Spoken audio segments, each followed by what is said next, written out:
이제 전기 자전거가 대중화가 되면서 관련 정보를 쉽게 찾아볼 수 있게 되었습니다. 대부분 도움이 되는 정보들이나 가끔 도움은커녕 문제를 일으키는 정보들도 있습니다. 이번 영상에서는 이런 잘못된 정보 중 큰 피해를 줄 수 있는 정보들을 찾아봤습니다. 스로틀 레버를 떼면 파스 전용이 된다? 최근 물가 상승으로 파스 전용과 스로틀 겸용 이 두 가지 옵션을 모두 생산하기 힘들어져 스로틀 겸용 위주로만 생산이 되고 있습니다.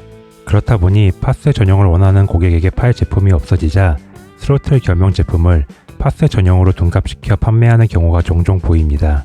스로틀 레버만 제거하면 파스 전용과 외관과 기능이 동일해지기 때문입니다. 하지만 이는 과태료가 부과될 수 있는 불법 개조 행위입니다. 특히나 부품을 같이 주면서 차후에 구매자가 직접 부품을 교체해서 파스 스로틀 옵션을 변경할 수 있다고 하는 경우도 있는데 이건 불법 개조 행위를 구매자에게 전가시키는 것입니다. 구매자가 직접 변경을 한 거니 판매자는 교묘하게 처벌을 피할 수 있게 됩니다.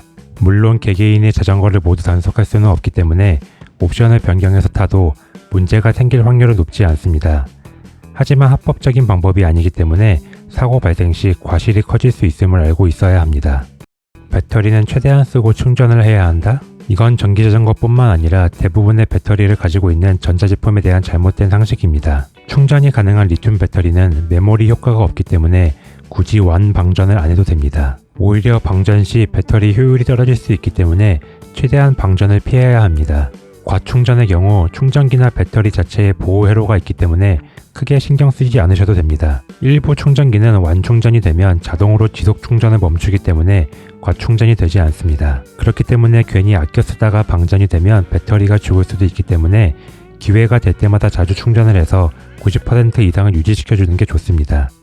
스펙보다 주행거리가 안 나온다. 보통 전기자전거들은 100km를 주행할 수 있다고 홍보를 합니다. 하지만 실제 100km를 주행할 수 있는 전기자전거는 많지 않습니다. 주행거리는 모터의 효율과 배터리의 크기가 가장 중요한데 모터는 어느 제조사나 비슷한 효율의 모터를 사용하고 있기 때문에 결국 배터리의 크기에 따라서 주행거리가 차이가 나게 됩니다. 그동안 많은 전기자전거를 판매하면서 수집한 후기를 바탕으로 보면 전기자전거는 1A에 평균 4km를 주행할 수 있었습니다. 즉 100km를 주행하려면 배터리의 크기가 적어도 25A는 되어야 한다는 뜻입니다. 보통 10에서 20A 배터리를 가진 제품들이 100km를 주행할 수 있다고 홍보하고 있습니다. 하지만 실제 주행거리는 절대 100km가 나올 수 없기 때문에 소비자 스스로 이런 과장된 정보를 걸러서 들어야겠습니다. 전기자전거의 대표적인 잘못된 정보를 알아봤습니다. 보통은 이런 잘못된 정보들이 다른 정확한 정보들과 교묘하게 섞여서 전달되기 때문에 소비자는 물론 판매자들도 헷갈려합니다. 정확한 정보들만 공유가 된다면 좋겠지만 잘못된 정보를 이용하는 사람들도 있어 쉽게 개선되지 않을 것이기 때문에 어쩔 수 없이 개개인이 정보를 찾아 학습을 해야 하겠습니다. 이상 코코바이크의 코코오빠였습니다.